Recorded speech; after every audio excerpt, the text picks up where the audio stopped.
In a huge blow to Uber in the UK, London's transport regulator has rejected its application to renew its license to operate in the city.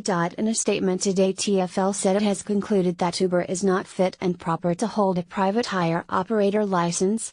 TfL's regulation of London's taxi and private hire trades is designed to ensure passenger safety.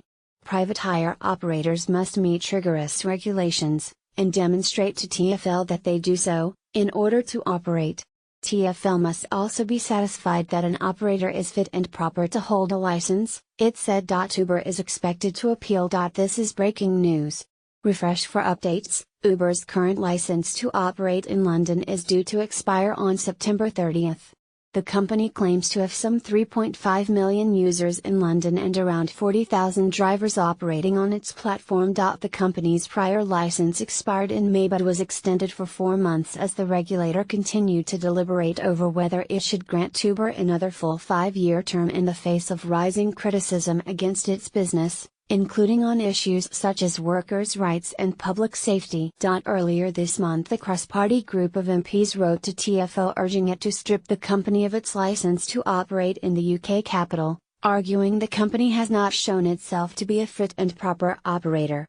This followed accusations made this summer by London's Met Police that Uber has been failing to report sex attacks by drivers on its platform. While last year the GMB union helped bring 2 test cases to a UK employment tribunal accusing Uber of acting unlawfully by not providing drivers with basic workers' rights like holiday pay and the minimum wage. In October the tribunal delivered its verdict, rejecting Uber's argument that the drivers in question were self-employed contractors, instead judging them to be workers, setting a legal precedent for other Uber drivers to challenge the company.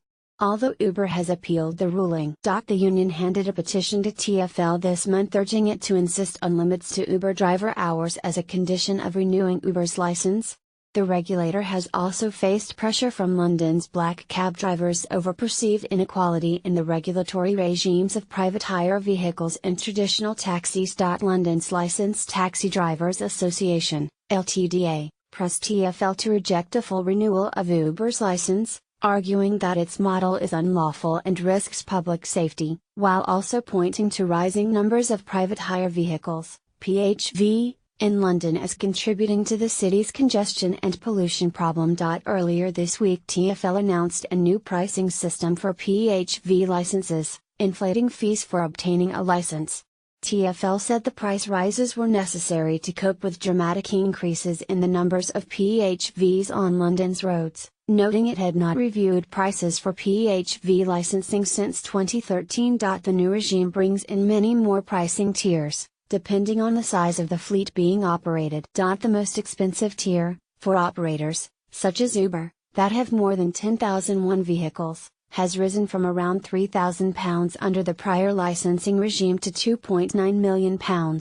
While, last year, Uber steered off what could have been a far more major impediment to its business in London when TfL dropped a series of proposed changes to PHV rules, including imposing a 5-minute minimum wait period between ordering and obtaining a ride. Although the regulator did push on with other new measures, such as a formal English language requirement for drivers, Uber went on to challenge that in court, a challenge that was rejected in March, though Uber said it intended to appeal. Zooming out to the European level, Uber is also awaiting what will be a highly significant ruling by Europe's top court on the classification of its business, to provide clarity to regulators on whether it's a transportation company or just an enabling tech platform as Uber tries to claim.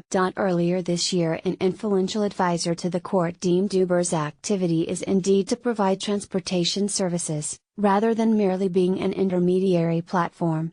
A final ruling by the court is expected 3 to 6 months after the AG's opinion, so likely by November. Featured image, Carl Court / Getty Images.